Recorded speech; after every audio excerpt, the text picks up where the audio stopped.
Our next question has to do with the foreclosure crisis. What is your plan to reform the foreclosure crisis in Riverside County? We'll start with you, Mr. Beatty.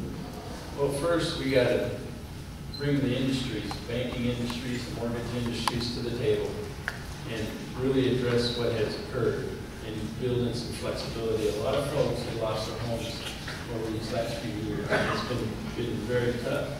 One of the things I'm doing this Saturday is a foreclosure prevention workshop where I bring those banks to the city to offer that help and mediate some of these folks that maybe they can keep their homes. But at a state level, we have to address it so that folks are able to stay in their homes, stay in their communities. Their kids are able to be with their friends and stay with their friends and offer that assistance where it's needed. And really ensure that if the folks are, it's a matter of budgeting, because we're offering budgeting classes at our prevention workshop so that folks are able to, once they get the necessary help to stay in the home, to maintain that ability to stay in that home over the long haul. But there's some definite checks and balances that need to be put in place, and some unscrupulous folks that took advantage of people by giving them loans that they probably might not have been able to get in the first place, in the hopes that they can make more money for themselves and not even take into account the lives that were going to be affected a year or two down the road when they weren't able to make that first payment. One of the big offenders of that are the adjustable rate mortgages that make it appealing and easy for folks to get into houses, but 5 years down the road, there's a $20,000 balloon payment that comes up and they can't afford it and they're not able to refinance those. And we must make sure that that kind of thing doesn't happen and that there's full disclosure. Thank you very much. Mr. Medina.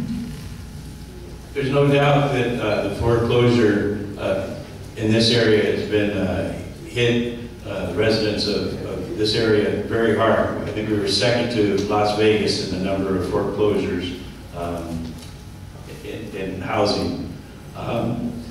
You know, I would look to banks. I would look to banks to show more flexibility in their lending and give some aid to people who need it. So I would look in that direction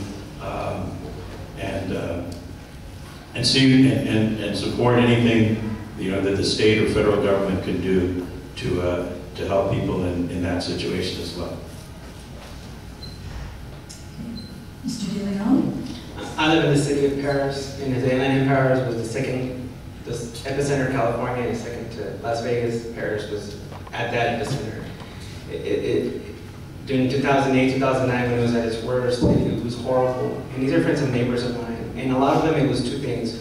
One, the subprime mortgage loans that were killing them. And the other part, they were losing their jobs. So you combine that, that's how you had the foreclosure crisis. Things have been getting a little bit better, but the way to fix this would be a two-pronged approach. One of them is, again, immigrants and saying jobs. People need to be able to keep their jobs, the ones they have now.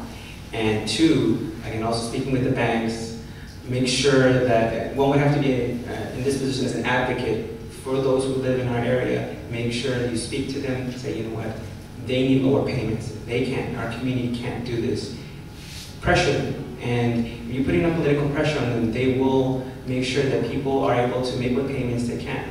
If they're on unemployment, hopefully they're on unemployment because so many are running out now. But hopefully they're on unemployment, and you can make sure that whatever they're receiving in unemployment is enough so that they can keep their homes. You want people to keep their homes, their jobs. So we go back to job creation. Let's keep the jobs we already have in the Inland Empire and make sure that we create jobs out here so that people can actually pay the mortgages that they have. Homeownership is still the American dream, and it should be. And whoever occupies this seat is at the center of the foreclosure crisis. It's a good question. And they need to fight to protect the homeowners because that's part of the American dream. Thank you.